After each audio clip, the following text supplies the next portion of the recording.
पिछले पार्ट में हमने ऑब्जेक्टिव क्वेश्चंस को हल किया था। आज हम जो वर्णनात्मक प्रश्न हैं वो हल करने जो आपको कॉपी पे हल करने होंगे। तो इनमें हम देखते हैं आज जो फिजिक्स वाला पार्ट है उसका पहला क्वेश्चन है, गोलीय दर्पण द्वारा परावर्तन के लिए चिन्ह परिपाटी। गोलीय दर्पण द्वारा परावर्तन के लिए जो चिन्ह परिपाटी होती है उसको आज हम देखेंगे।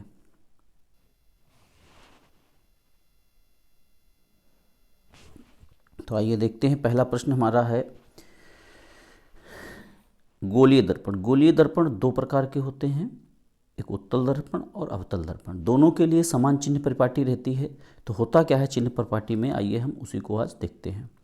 ये मान लीजिए हमारा एक अवतल दर्पण है और इस पर हमारी ये पीछे पॉलिश है, इस प्रकार से पीछे पॉलिश कर दी गई है। ये मुख्य अक्ष है। अब पहली चीज़ तो जो भी प्रकाश किरणें आएंगी वो सदैव कहाँ से डाली जाएंगी, बाईं ओर से डाली जाएंगी। पहला चीज़ तो ये ध्यान रखना है। दूसरा पॉइंट है कि आप जितनी दूरियां हैं वो इसके ध्रुव, यानी यहाँ पे जो ध्रुव होता है P, इस ध्रुव से सारी दूरियां नापी जाती हैं यहीं से, चाहे इधर को नापें बाएं साइड में चाहे दाहिने साइड में। जो दूरियां आपतित किरण की दिशा में, आपतित किरण की दिशा कौन सी, इधर से इधर है, तो यहाँ से जो भी दूरी हम इधर को नापेंगे वो सारी दूरियां होंगी प्लस, और आपतित किरण की विपरीत दिशा में यानी इधर को जो दूरियां हम नापेंगे वो कैसी होंगी, माइनस। तो इधर प्लस और इधर माइनस। इसके बाद जो मुख्य अक्ष है उससे ऊपर की ओर, यानी कि मान लीजिए वस्तु है तो वस्तु की लंबाई ऊपर की ओर हम नापेंगे प्लस, और यदि कोई प्रतिबिंब हमारा उल्टा बनता है तो उसकी लंबाई ली जाएगी माइनस। तो ये 4 पॉइंट्स हैं चिन्ह परिपाटी में, यही आते हैं। इस तरीके से हम इनको बना के समझा सकते हैं। दोनों के लिए लागू हैं, चाहे वो आपका उत्तल दर्पण हो चाहे अवतल दर्पण हो। चलिए ठीक है, आइए देखते हैं नेक्स्ट क्वेश्चन क्या है। वायुमंडल में अपवर्तन किस प्रकार होता है, तारे क्यों टिमटिमाते हैं जबकि ग्रह नहीं। अपवर्तन, वायुमंडल में जो अपवर्तन होता है वो अपना जो वायुमंडल है उसमें अपवर्तनांक बदलता रहता है, यानी कि उसका जो घनत्व है, डेंसिटी, वो नीचे की ओर ज़्यादा होती है। और जैसे जैसे हम ऊपर की ओर जाते हैं, मतलब नीचे की जो है वो पास पास मान लीजिए लेयर्स होती हैं, जैसे जैसे हम ऊपर चलते जाते हैं ऊपर दूर दूर होता चला जाता है। रेयरर, यानी ऊपर का माध्यम जो वायुमंडल है वो रेयरर, और नीचे वाला जो होता है वो डेंसर होता है। तो ये तुमको पता है, जब ऊपर से नीचे यानी रेयर से डेंसर में कोई किरण जाती है तो उसमें अपवर्तन हो जाता है। जैसे हवा से पानी में जाना प्रकाश का, या हवा से कांच में जाना। तो अपने वायुमंडल में भी जब ऊपर से कोई किरण आती है तो उसका अपवर्तन हो जाता है। अब फिर कह रहा है, एक तो इस तरीके से अपवर्तन होता है वायुमंडल में। कह रहा तारे क्यों टिमटिमाते हैं जबकि ग्रह नहीं। ग्रह जो है, ग्रह हमारे पास में होते हैं, और जबकि तारे जो हैं वो हमसे बहुत दूर होते हैं। तो तारे, मान लीजिए तारा एक हमसे जैसे दूर है, ये हमारा मान लीजिए तारा है। तो यहां से जो किरणें आती हैं इससे, एक तो बहुत दूर है स्टार हमसे बहुत दूर है, इसलिए इसके द्वारा जो प्रकाश हम तक पहुंचता है वो उसी प्रकार होता है जैसे एक बिंदु से प्रकाश आ रहा हो। बिंदु प्रकाश स्रोत के रूप में ये कार्य करता है, और अपवर्तन के कारण हमें इसकी आभासी स्थिति अलग कहीं दिखाई पड़ती है। इस तरीके से हमें इसकी स्थिति यहाँ पे मान लो दिखाई पड़ती है, थोड़ा सा इससे ऊपर। तो जब प्रकाश हम तक पहुँचता है तो उसकी आभासी स्थिति हमको दिखाई पड़ती है, और वो भी थोड़ा सा परिवर्तित होगा। वायुमंडल में लगातार चेंजमेंट होता रहता है तो अपवर्तन बदलता रहता है, इसलिए हमको उसकी आभासी स्थिति भी कुछ परिवर्तित मिलती रहती है, और इसीलिए हमको टिमटिमाते हुए प्रतीत होते हैं। दूसरा चीज़ है, ग्रह क्यों नहीं टिमटिमाते हैं। ग्रह हमारे पास में हैं, इसलिए उनको हम बिंदु प्रकाश स्रोत नहीं मान सकते। उनको ऐसा मान सकते हैं कि हजारों बिंदु स्रोतों से मिलकर के वो बने हुए हैं। इसलिए जो औसत परिवर्तन होता है उनके प्रकाश में वो शून्य होता है। Average changement in light is 0, इसलिए वो हमको टिमटिमाते हुए नहीं दिखाई पड़ते हैं। चलिए आइए देखते हैं दूसरा प्रश्न है अगला, प्रश्न नंबर 3। प्रश्न नंबर 3 में कह रहा है कि 2 ओम, 3 ओम, 6 ओम 3 प्रतिरोध हैं, इनको किस प्रकार जोड़ें कि इनका तुल्य प्रतिरोध 1 ओम और 4 ओम और 1 ओम हो जाए। तो जो हमको दिए गए इनको हम मान लेते हैं। मान लीजिए जो पहला वाला है वो R1 हो गया, दूसरा वाला है वो R2 हो गया, और तीसरा वाला है वो R3 हो गया। अब पहली वाला जो केस है उसमें हम ऐसा करते हैं कि हमको 4 ओम यानी कि ज़्यादा है, यानी कि ये सारे समांतर में नहीं हो सकते हैं और श्रेणी क्रम में भी नहीं, यानी तीनों को जोड़ दोगे तो 11 हो रहा है। तो क्या करते हैं, इसमें R2 और R3 को समांतर क्रम में कर देते हैं। ठीक है, तो देखिए कैसे, तो इसको R2 और R3 को समांतर क्रम में करेंगे तो इसकी वैल्यू आ जाएगी 1/R2 प्लस 1/R3। तो मतलब ये हो गया 1/3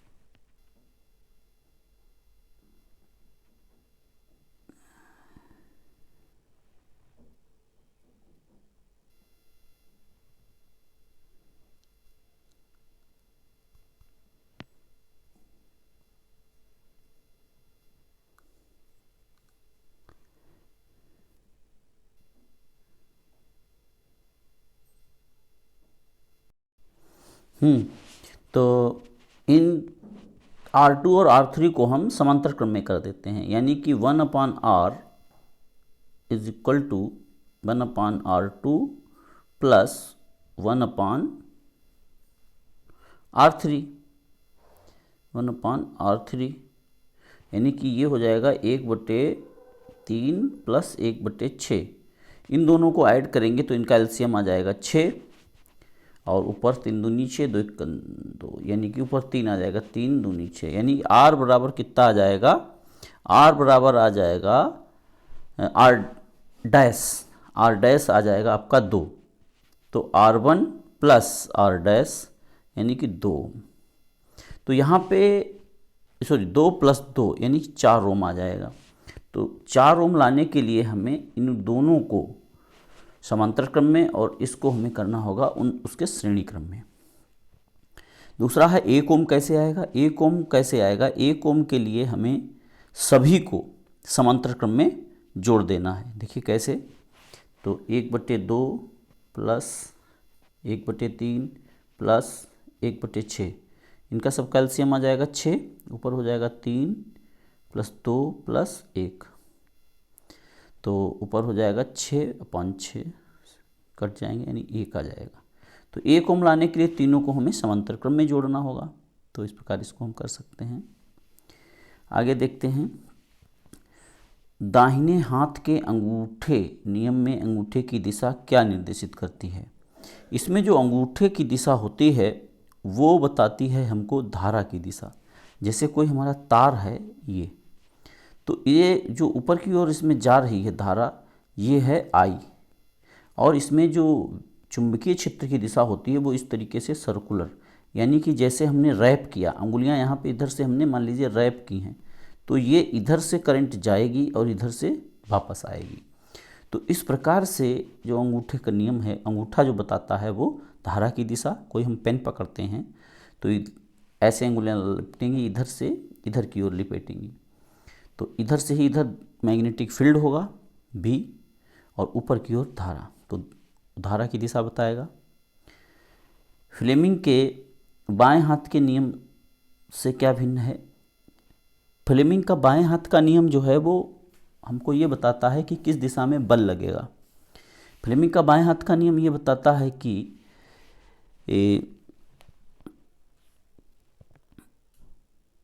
जब बाएं हाथ को हम इस प्रकार फैलाते हैं कि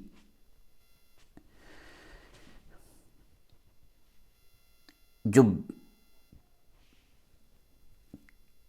तर्जनी है वो हमारी चुंबकीय क्षेत्र की दिशा को बता रही है, और जो मध्यमा है वो धारा की दिशा बता रही है, तो अंगूठा उस पर लगने वाले बल की दिशा को बताएगा। तो ये हमारे बाएं हाथ का नियम है। फिर कह रहा है क्षैतिज शक्ति संचरण लाइन में पूर्व से पश्चिम की ओर, ये हमारा वो नोटेशन होता है। कैसे?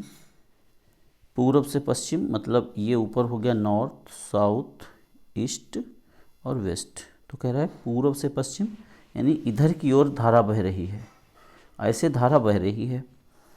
तो कह रहा बताओ इनके ठीक नीचे और बिंदु पर और ऊपरी बिंदु पर चुंबकीय क्षेत्र की दिशा क्या होगी। देखिए इसमें दिशा कैसे चलेगी, ऐसे सर्कुलर इसको रैप करती हुई जाएगी। तो ऊपर ऐसी दिशा होगी और नीचे इधर को होगी, यानी कि ऊपर की ओर दिशा साउथ टू नॉर्थ, इधर से साउथ से नॉर्थ की ओर होगी, और नीचे की जो दिशा होगी वो नॉर्थ से साउथ की ओर होगी। तो इस तरीके से इसको हम बता सकते हैं। नेक्स्ट कह रहा विद्युत मोटर का सिद्धांत तथा कार्यविधि बताइए। विद्युत मोटर जो है इस सिद्धांत पे कार्य करता है कि जब भी किसी धारावाही चालक को हम चुंबकीय क्षेत्र में रखते हैं तो उस पर एक बल कार्य करने लगता है। इस बल के कारण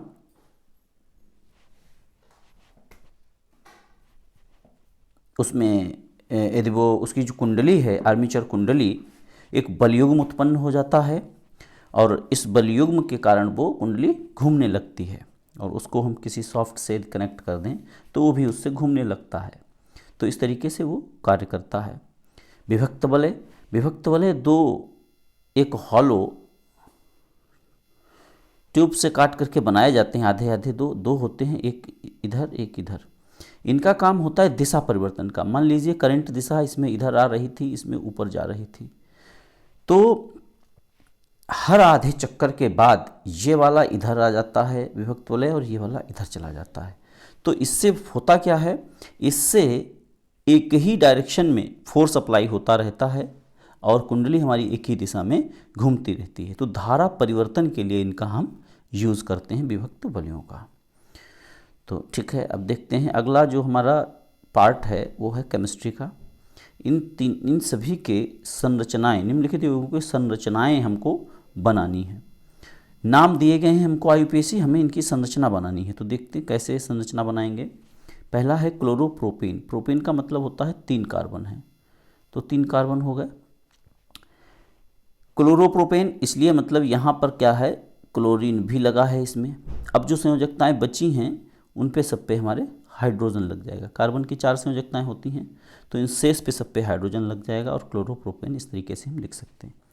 2 मेथिल प्रोपेनल, प्रोपेनल फिर से वही 3 कार्बन है, तो 3 कार्बन है, और अल का मतलब है एल्डिहाइड ग्रुप यहाँ पे लगा है, तो इसको हमने CHO कर दिया।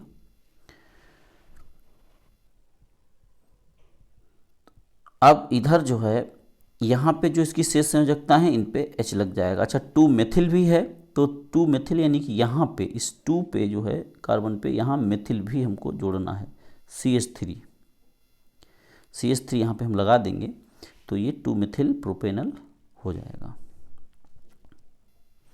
अगला है 2,2 डाइमिथिल ब्यूटेनॉल। ब्यूटेनॉल का मतलब 4 कार्बन है, तो 4 कार्बन हैं, तो देखिए कैसे करेंगे। हमने चारों कार्बन ऐसे लिख लिए कनेक्ट करके आपस में। ब्यूटेनॉल, ऑल का मतलब इसमें OH लगा हुआ है, यानी कि एक OH हमारा यहाँ पे लगा हुआ है। और 2,2 डाइमिथिल, तो 2 नंबर पे 2 मेथिल ग्रुप लगे हुए हैं, तो एक यहाँ पे ऊपर हमने CH3 लगा दिया और एक यहाँ पे CH3 लगा दिया। इस पे 2 H जुड़ जाएंगे, नहीं सॉरी H नहीं जुड़ेंगे, क्योंकि इसकी संयोजकता हो रही है 1 2 3, और एक हाइड्रोजन इससे जुड़ा हुआ है। यहाँ भी एक हाइड्रोजन जुड़ जाएगा, और इसकी जो शेष संयोजकताएँ हैं ये हाइड्रोजन से पूरी हो जाएंगी। तो इस तरीके से हम इसको लिख सकते हैं। पेंटेनोइक अम्ल, पेंटेनोइक का मतलब होता है कि 5 कार्बन, यानी 1 2 3 4 और 5। 5 में ओइक अम्ल है यानी OOH, ये आखिरी में लग जाएगा और सारे कार्बन आपस में कनेक्ट हैं। पेंटेनोइक अम्ल, अब और कुछ इसमें नहीं, सीधे जो बची संयोजकताएं उन पे सब पे हाइड्रोजन लगा देना है, बस ये आपका पेंटेनोइक एसिड हो जाएगा।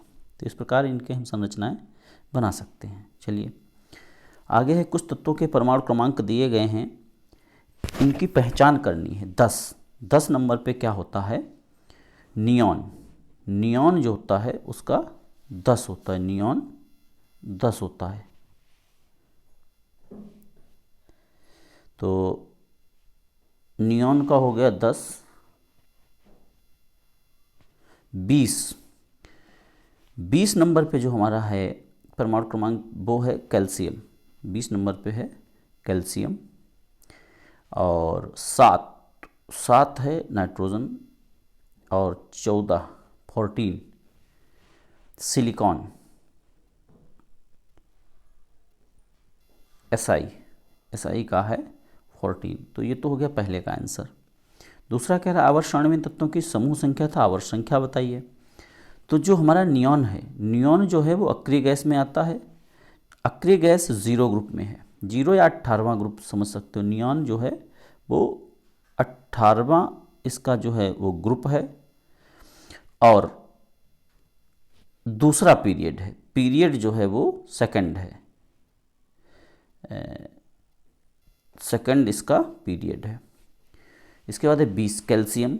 कैल्शियम का इलेक्ट्रॉनिक विन्यास लिखेंगे तो वही आ जाएगा 2882, यानी कि यह भी इसका जो पीरियड है वो तो हो जाएगा 4।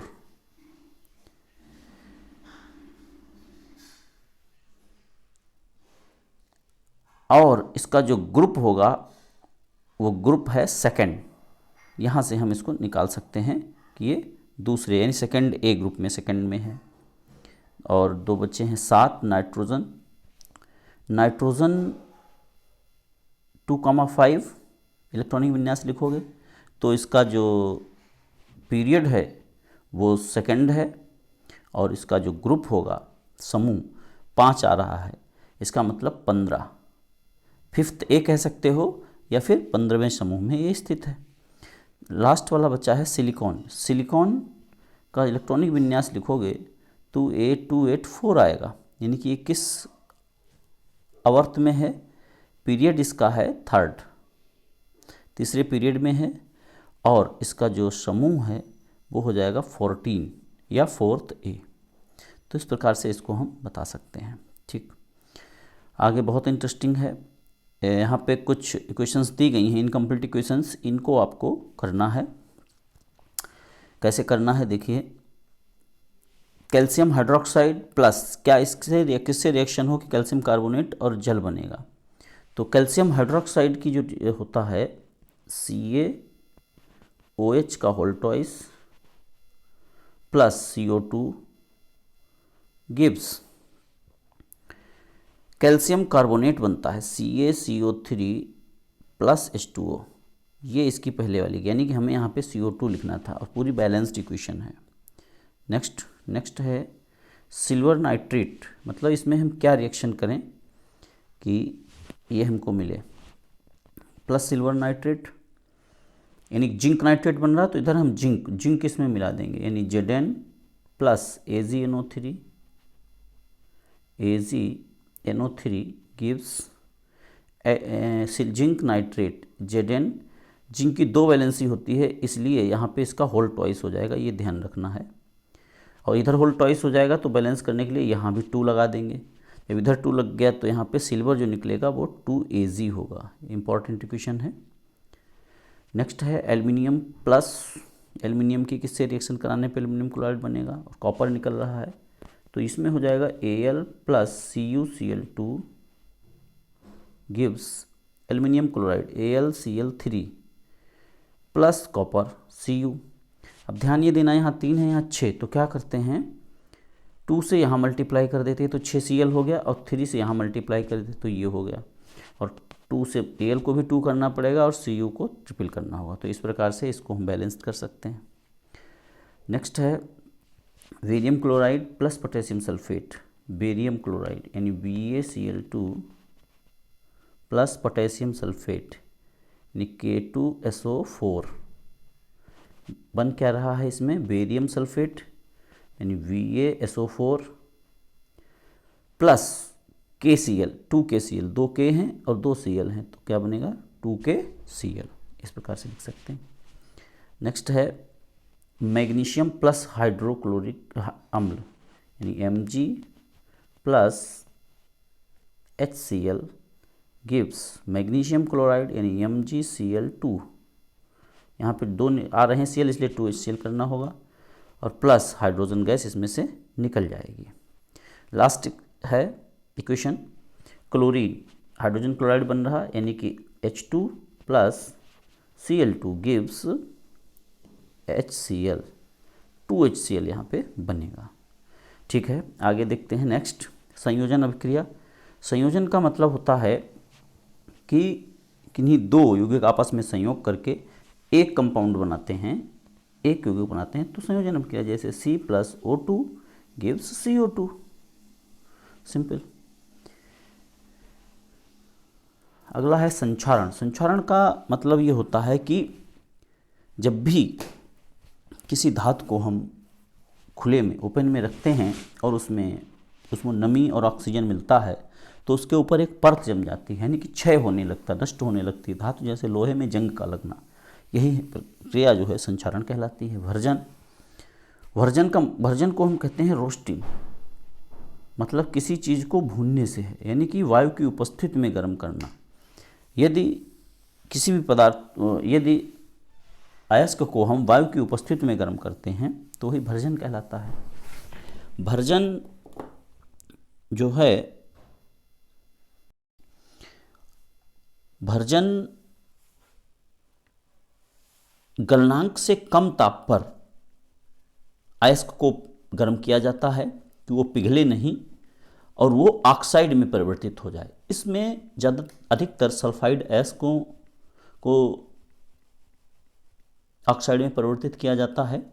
एक एग्जांपल के द्वारा इसको देखते हैं, जैसे जिंक सल्फाइड है यानी कि 2ZnS प्लस 3O2 गर्म करते हैं, इसको हम हीट करते हैं तो ये बनाता है जिंक ऑक्साइड यानी ZnO plus 2SO2, sulphur dioxide इसमें से निकल जाता है। तो इस प्रकार से भर्जन। तो आज हमने फिजिक्स और केमिस्ट्री को सॉल्व किया है। अगले पार्ट में हम बायोलॉजी को सॉल्व करेंगे। आज के लिए इतना।